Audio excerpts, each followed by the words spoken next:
Shows them you are superior, and bang! My armored fingers are crossed! Yeah! What? My god, is Overwatch and Blizzard desperate to get their player base back. That was quite an interesting reveal. It's been a few days since it happened, and I think we should sit down and talk about this. Before we get too far into it, remember, subscribe to stick around, like if you like it, dislike if you dislike it, and let me know in the comments what I can do to improve on this content. The feedback not only helps me reflect better onto the videos, but it also gets the video recommended to more people so I can get more feedback, and it gets, it's just a pretty helpful cycle, it gets everything all good. Overwatch 2 is pretty desperate. Overwatch 2 makes no sense. Those are all things you probably read, headlines, things people are discussing at the moment, and it's just because it's a fact. It's just a fact. So, if you don't remember, Overwatch 2 came out with the sole purpose of changing how we look at Overwatch as a whole, as a brand, as a franchise, as an identity, as an IP. And so far, the majority of those promises have absolutely fallen through. I don't think there's a single change that was supposed to come with Overwatch 2 that is even released yet. We were supposed to get a more balanced competitive scene, we were supposed to get better cosmetics, better performance, a new platform, a new way to play the game, and a single player or a story mode, whatever the hell they were going to call it. They scrapped everything and then just kept it exactly the same as the previous Overwatch iteration, minus loot boxes, of course, until fucking now for some reason. Everyone to Overwatch 2, reset some accounts, do a little bit of background stuff, get in trouble legally for child exploitation, gambling, promoting gambling to children, getting into a discussion about surprise mechanics. Ooh. If you're unfamiliar with the concept of what's going on with that, basically a while ago there was a big change. EA was pretty much pinned to the board. The US government said no more loot boxes, no more surprise mechanics, which is used by an EA lawyer. Fucking, who would have thought? Gambling is a surprise if whether you win or lose. That essentially had set the standard for video games, specifically in the US, to not use stupid shit like this, and if they were to use it, they have to be very explicit of what you're going to get out of that box or pack or whatever you want to label it as. Fast forward to now, they lost their player base and they're struggling and basically have made the purpose of Overwatch 2 absolutely pointless. There's no reason. We've pretty much put the last nail in the coffin. We're making some changes like rank resets with this season 15, but does that really matter? Oh boy, you get to grind out your rank again. And it why the fuck would you want to do that? I don't know. I don't know. Now I have to say it's about damn time something happens to Overwatch, because they've stood on little competition for far too long.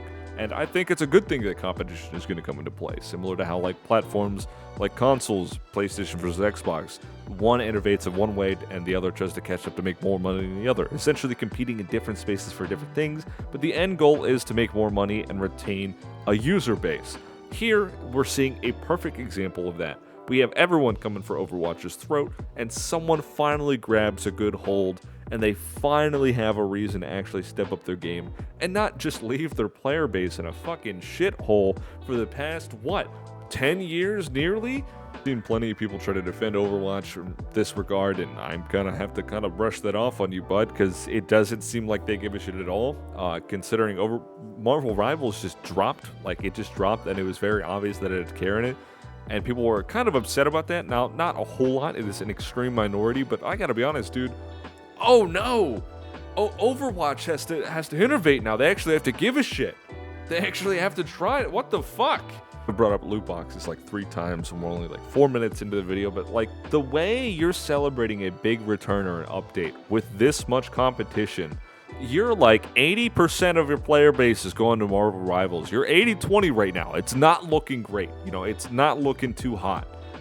Your fucking big return to form. Hey, remember when we got in trouble for fucking problems with gambling and loot boxes? Yeah, we brought them bitches back. This is their big chance to really grab a hold, because Overwatch has been around for a while, right? And it hasn't just faded away. It at one point was a household name, right? You heard someone say the word over and you were thinking watch, because you're one or two people, you actually played the game, or you are a fucking freak ball, right? To the point where corporations in a specific industry in which I will not name had to make a specific set of categories for these people. Funny, even in this industry, right? The artists were like, "Hey, let's not only just stomp out Overwatch in gameplay and just the fun factor. Let's take over their fucking little industry foothold over there too." And they did a little bit of extra work on the models and the details, which I find personally a little fucking freakish. You know, that's a little weird, bud. A little okay. Whatever you got to do to make money at the end of the day, right? As a businessman, I would have to say, yeah, fuck it, go for it, dude. If that's how we're gonna maintain a foothold, we gotta do what we gotta do. Those little grease balls are gonna come over here one way or another, right? Back to that fun little rank reset idea we were discussing. So Marvel Rivals was actually going to do that, you know, a mid-season rank reset. And then everyone was like, hey, why the fuck would I want to grind out my rank again? This game just fucking came out, dude. Slow your roll. And they were like, hey, let's not do that then. Who would have thought? Who would have thought it was that easy just listening to your player base? You've essentially just saw the competition and you were like, we got to go back to Overwatch 1. Overwatch 1 was just so good. And I hate to break it to you, it's a little too late, you know, to go back to classics. It's not 10 years ago anymore. Things have changed. You have also been a part of the change of the landscape. Unfortunately, it seems we're missing the mark and we've completely missed the plot as well while we're at it. And we can't seem to even use Google or ChatGPT to figure out what we were involved in. What did we change? How did we change it? What did we affect? We can't even do that. Some basic research or just anything. Talking to people would be a good start as well. Just go down to like the first floor office and just start talking to motherfuckers about Overwatch and see what you can gather. Before we get too far into discussion about the biggest changes that Overwatch is really trying to push in their roadmap for the year ahead, or years ahead, plural, depending on what they have planned in the back, we're going to talk about that idea I was talking about, just talking to people, getting to understand. This is, I feel, the biggest issue for Overwatch, and I can't even get into Overwatch. I tried to get into Overwatch 2 when it launched. It was actually just like a server mess. I was completely done with the game at that point. But I physically can't get into it because every bit of news I hear is a change to a character and a set of stats that I don't fucking understand. I don't understand why you're talking about what you're talking about, and it seems like only the most hardcore of like players are really talking about it, and they understand what's happening and how it would play out, right? The biggest changes were just a change to a character's stat or a fucking new ability or something, and I would not be able to understand it, right? Because I have no frame of reference. The same thing with Siege. I think a lot of my friends had a hard time getting into Siege, because a lot of the changes or the updates that excite the Siege players are things that only Siege players would understand. Not an innovative new mode or anything.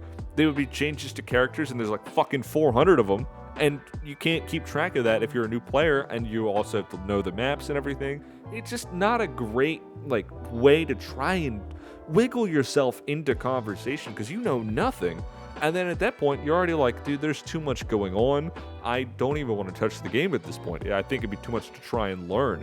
It's been out for a while. I haven't touched it since then, and I don't think there'd be any reason for me to touch it now as a result. So another thing that, like on a more broader, less specific spectrum we're discussing, that happens with a lot of live service games, and Marvel Rivals being one of them. But Marvel Rivals does enough, like, transparently, I feel, to the point where they have that ranking system for characters, and it's pretty, like, open, and it is fresher, so it gives them that advantage on the player base and a newer player base right off the rip, especially building so much popularity so fast.